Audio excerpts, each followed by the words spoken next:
Ugandans residing in the United Kingdom, many of whom fled their homeland due to unbearable injustices, staged a significant protest outside the European Union offices today.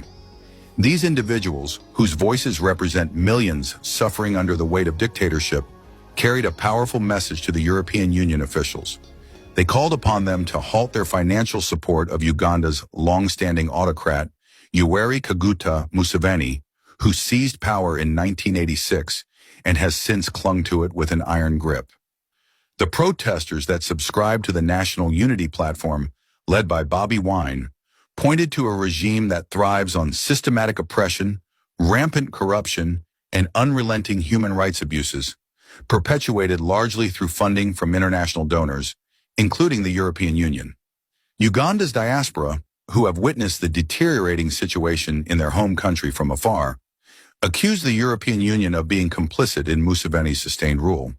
While the EU portrays itself as a defender of human rights and democracy globally, its financial aid to Uganda has enabled a regime that suppresses dissent, orchestrates violence, and plunges the country deeper into despair.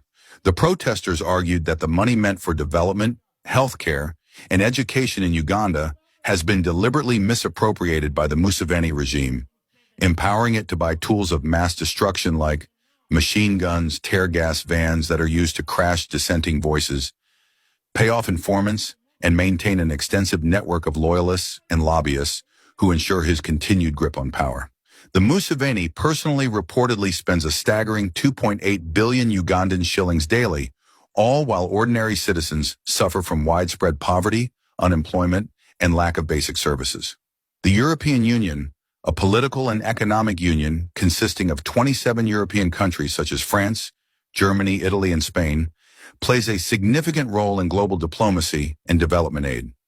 Established to promote peace, stability, and economic cooperation, the EU is one of the largest foreign aid donors in the world.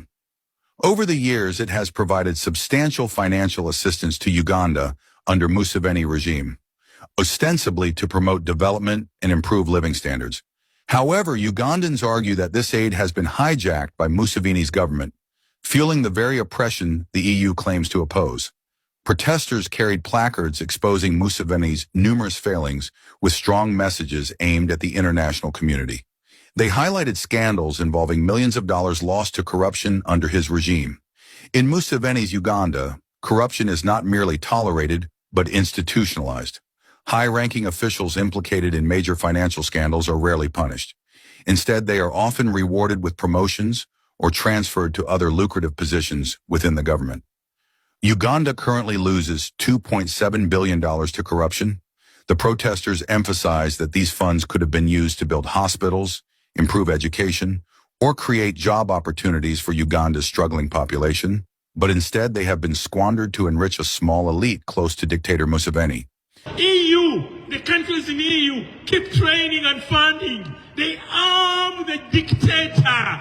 They give him guns. They provide the grenades. They provide the tear gas. France provides the tear gas. The bullets that kill Ugandans are from Germany. The guns that kill us are from UK. The training of the soldiers who kill us go to Sandhurst. Can you stop this, EU? We've suffered enough. Stop it. We are not begging money. We are not begging human resource. We are not begging for financial resource. We are well equipped. We have the resources. We have the human resource. The best intervention you could do for us, stop funding the dictator. We can take him on, and we can take him on further and well.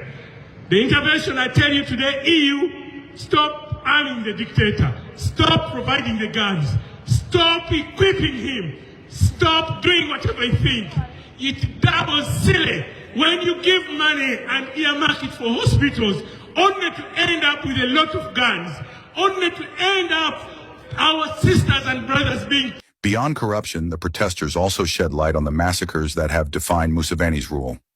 Innocent civilians, particularly opposition supporters, have been targeted in brutal crackdowns. From the infamous killings in Kasese, Mukura, Kanungu, Bundibujo, Kabaka riots, where hundreds were massacred, to the recent violent suppression of protests following the arrest of opposition leaders like Bobi Wine, Museveni's regime has consistently shown its willingness to use extreme violence to silence dissent. The placards carried by the protesters bore the names and faces of many victims who lost their lives to state-sponsored violence. The issue of abductions featured prominently in the demonstration. Ugandans who dare to speak out against the government often face the horrifying reality of forced disappearances. Many are abducted by state agents, tortured in secret detention facilities, and either killed or abandoned with life-altering injuries. Families of these victims rarely get justice, as the regime continues to operate with impunity. The protesters wanted the world to know that every handshake between European officials and Museveni legitimizes these atrocities.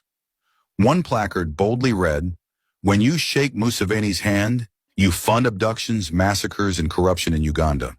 The protest attracted significant attention from bystanders and officials, many of whom were unaware of the dire situation in Uganda.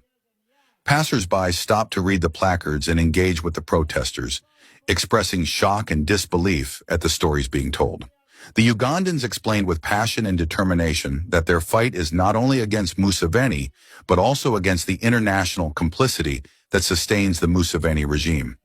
They argued that the European Union's failure to condemn Museveni's actions, while continuing to fund his government, makes it a partner in crime. The love for their country was evident in the protesters' passionate chants and unwavering commitment to the cause.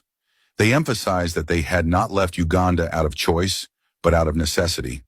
The unemployment, tribalism, sectarianism, and pervasive insecurity under Museveni had made it impossible for them to build meaningful lives at home. We want to return to our home country, and our home country is Uganda. Uganda is such a beautiful country. We don't want to stay here in winter. We love our country. We can't go back to Uganda because the dictator in Uganda for 40 years has made it horrible for us. Yet despite the distance, their hearts remain with their homeland, and they continue to advocate for a better future for those who cannot speak out. The protesters carried with them a powerful message for the European Union. Stop funding oppression. They urged the EU to redirect its aid directly to the Ugandan people, bypassing Museveni's government. They suggested supporting grassroots organizations, independent civil society groups, and other entities that work to uplift ordinary Ugandans, rather than propping up a regime that has failed its citizens.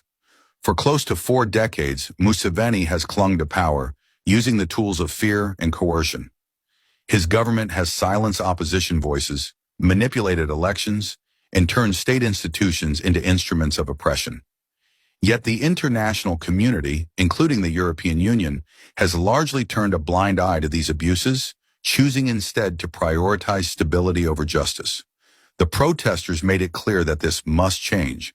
They called on the European Union to align its actions with its stated values of promoting democracy and human rights. They demanded an end to the cycle of complicity that has allowed Museveni to maintain his grip on power, while millions of Ugandans suffer. As the demonstration came to an end, the Ugandan diaspora vowed to continue their advocacy.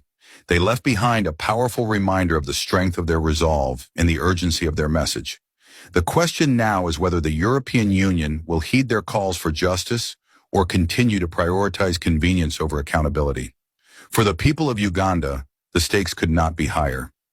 Each day of Museveni's rule represents another day of suffering for millions, and the protesters made it clear that they will not stop until their cries for change are heard.